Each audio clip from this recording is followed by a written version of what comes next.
ऊपरली तरफ वाला तो डायलीमोलाइट एग्जांपल है ना, ये वाला Z बराबर ये अपॉन 6/5 जरूर लिख देना।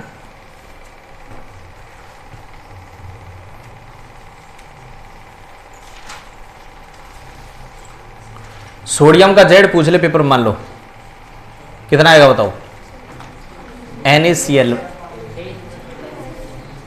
E कितना होता है सोडियम का? 23 ही आएगा, आएगा कि नहीं? NaCl में Na पर चार्ज +1, 23/1, 23 आ जाएगा, 23/6/5 आ जाएगा Z। ठीक है ना भाई, हो गया ये हो गया आपके पास कौन सा? फैराडे का प्रथम। अब एक चीज देख लें आप, फैराडे के द्वितीय नियम में चलेंगे तो फैराडे के द्वितीय नियम में चलने से पहले यहां पर एक चीज देखें, इस W के बीच और इस E के बीच कौन सा संबंध है? समानुपाती है। W समानुपाती E होगा, ये फैराडे का दूसरा नियम। W समानुपाती Q पहला नियम, W समानुपाती E दूसरा नियम। कोई दिक्कत नहीं दूसरे नियम में भी, यहीं से इसको उठा करके दूसरे नियम में लिख देंगे अपन। लिख दो, विद्युत अपघटन का फैराडे का द्वितीय नियम।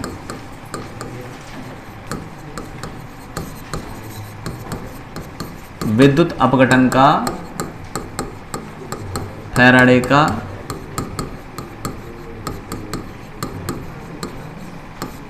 द्वितीय नियम।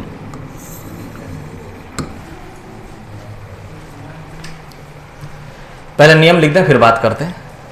लिखो, फैराडे के द्वितीय नियम के अनुसार, फैराडे के द्वितीय नियम के अनुसार विभिन्न विद्युत अपघटन पदार्थों, विभिन्न विद्युत अपघटन पदार्थों, विभिन्न विद्युत अपघटन पदार्थों के विलयनों में, विभिन्न विद्युत अपघटन पदार्थों के विलयनों में विद्युत धारा की समान मात्रा, विद्युत धारा की समान मात्रा समान समय तक प्रवाहित की जाए।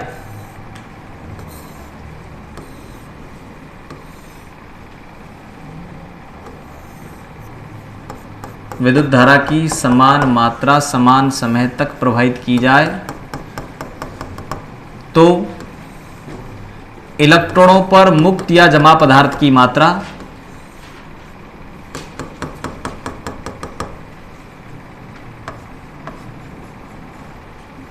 इलेक्ट्रोडों पर मुक्त या जमा पदार्थ की मात्रा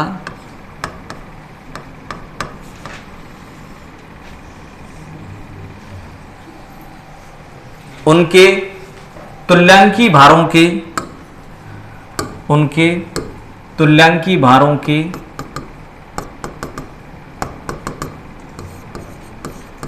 समानुपाती होती है।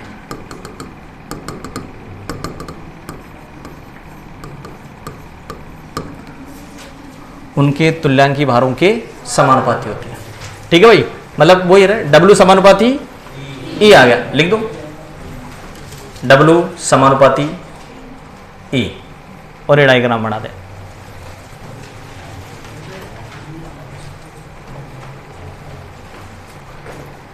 फैराडे के पहले नियम में केवल एक ही सेल था भाई, एक ही विद्युत अपघटन पदार्थ होगा, और इसमें दो विद्युत अपघटन पदार्थ 3, 4, 5 श्रेणी क्रम में जुड़े हुए रहेंगे, ध्यान रखना।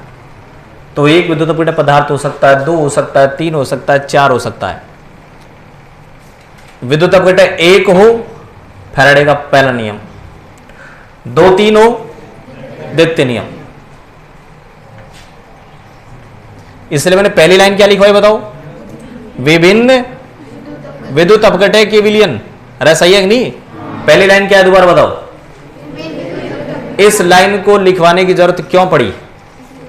क्योंकि यह बताना जरूरी है कि एक विलयन हो तो फैराडे का पहला नियम, और 2 या 2 से अधिक हो तो फैराडे का द्वितीय नियम।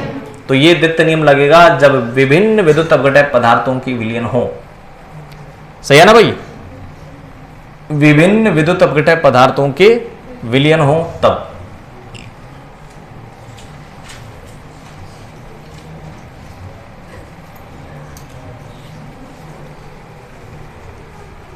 नियम तो पिछला वाला ही है, पहले आ चुका, W समानुपाती E आ गया ना पहले ही, वही नियम है, लेकिन लागू किस पर होगा? एक से ज्यादा पर। मान लो मैं पहले पे लगाऊं रे, सुन लो किस पर लगा रहा हूं मैं? पहले पर, ठीक है। लिखो माना दो विद्युत अपघटय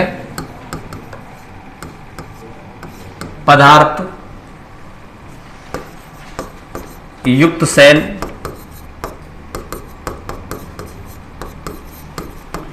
श्रेणी क्रम में जुड़े हैं। दो विद्युत अपघटय पदार्थ युक्त सेल श्रेणी क्रम में जुड़े हुए हैं।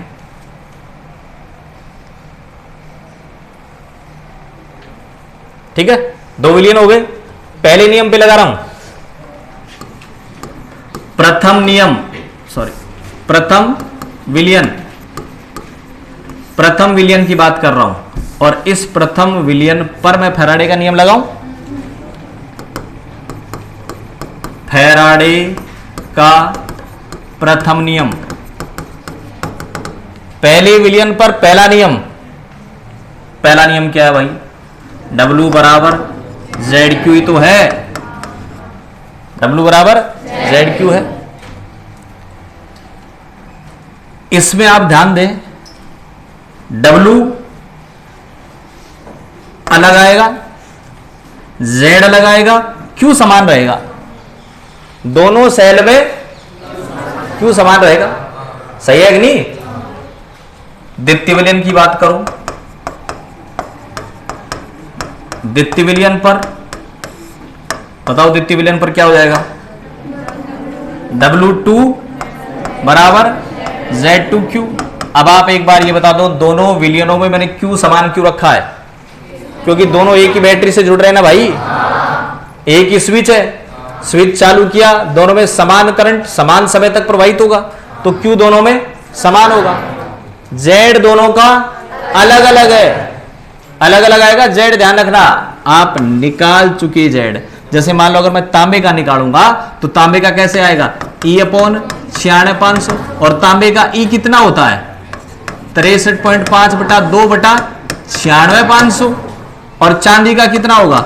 108 बटा 1 बटा 96,500। तो बताओ दोनों का Z अलग अलग आएगा कि नहीं भाई? और दोनों की जमा होने वाली पदार्थ की मात्रा W, वो भी किस पे डिपेंड कर रही है? Z पे डिपेंड कर रही है, तो W भी अलग आएगा और Z भी अलग आएगा, इसलिए मैंने दोनों को अलग किया है।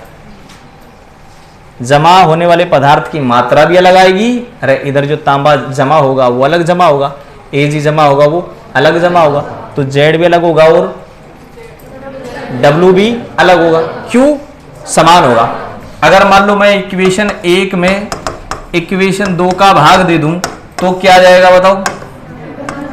W1 अपॉन बराबर Z1Q अपॉन Q से Q कैंसिल हो जाएगा, W1 अपॉन बराबर समानुपाती का सिंबल तो होता ही है। अब Z1 और Z2 आप जानते हैं, Z1 कितना होता है? E1 अपॉन 96,500, और Z2 E2 अपॉन, दोनों की वैल्यू उठा के यहां कर दूं इक्वेशन 3 में, 96,500 से 96,500 कट जाएगा। और आप ये देख लें Z1 और E1 के बीच कौन सा संबंध है? समानुपाती, तो Z1 की जगह E1 आ जाएगा, 96,500 कट जाएगा, इसको यहां रखूंगा तो ठीक है। तो Z1 व Z2 का मान इक्वेशन 3 में रखने पर, ठीक है भाई, क्या होगा बताओ? W1 अपॉन W2 बराबर E1 अपॉन 96,500, 96,500 गुणा 96,500 बटा E2, नीचे रखने की बजाय उलट दो ना उसको, 96,500 कट जाएगा, क्या हो जाएगा बताओ, W1 अपॉन W2 समानुपाती बराबर E1 अपॉन, तो ध्यान से देख ले, W1 के सामने E1 है तो W1 समानुपाती E1 और W2 के सामने, या फिर शॉर्ट में ऐसे ही बोलते हैं अपन क्या कि W समानुपाती E। ये आ गया भाई फैराडे का, बड़ा सिंपल है रे, पहले ही पढ़ लिया था अपन ने। W समानुपाती Q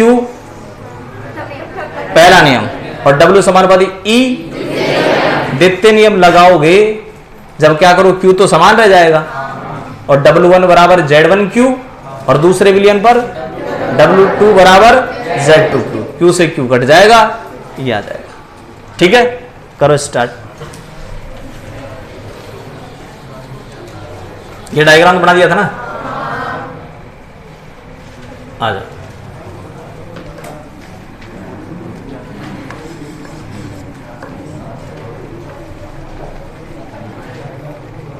दो विलियन है, फैराडे का पहला नियम लगाओ, बोर्ड पर टिपो। पहले विलियन पर फैराडे का प्रथम नियम, दूसरे विलियन पर फैराडे का प्रथम नियम।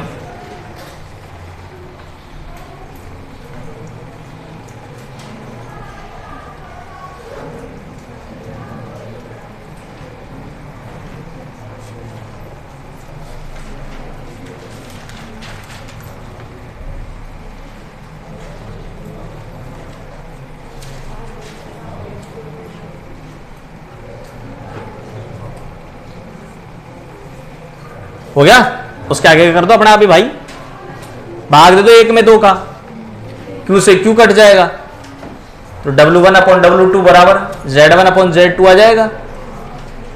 फिर Z1 और Z2 की वैल्यू रख दो,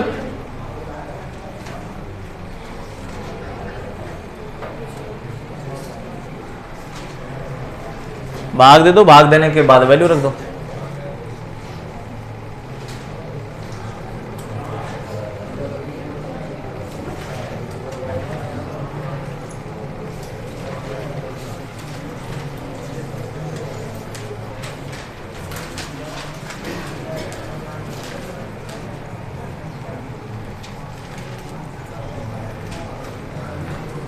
तो W समानुपाती Q पहला नियम, W समानुपाती Q पहला नियम, और W समानुपाती E 1 विलियन हो फैराडे का पहला नियम, 2 विलियन हो फैराडे का दूसरा नियम। कल करेंगे अपन न्यूमेरिकल, लेकिन एक चीज सुन लेना भाई, जाने की तैयारी नहीं, कल आप अपनी पहली किस्त जिसकी बच रही है 2,000 रुपए जमा करवाओगे तो गेट से अंदर एंट्री लूंगा भाई। बाहर एक आदमी बैठा रहेगा, आपके 2,000 रुपए लेगा, अंदर एंट्री देगा। अगर आप 2,000 रुपए जमा नहीं करवाएंगे आप वापस अपने घर जाएंगे, ध्यान रखना। आरी बात में बात मत कह देना कि घर से फोन करवा कि तू दूर आया था, मैं मेरे को भगा दिया रे। पैसे कल जमा करवा देना भाई 2,000, नहीं तो इतनी दूर से आओगे परेशान होगे, फायदा नहीं है।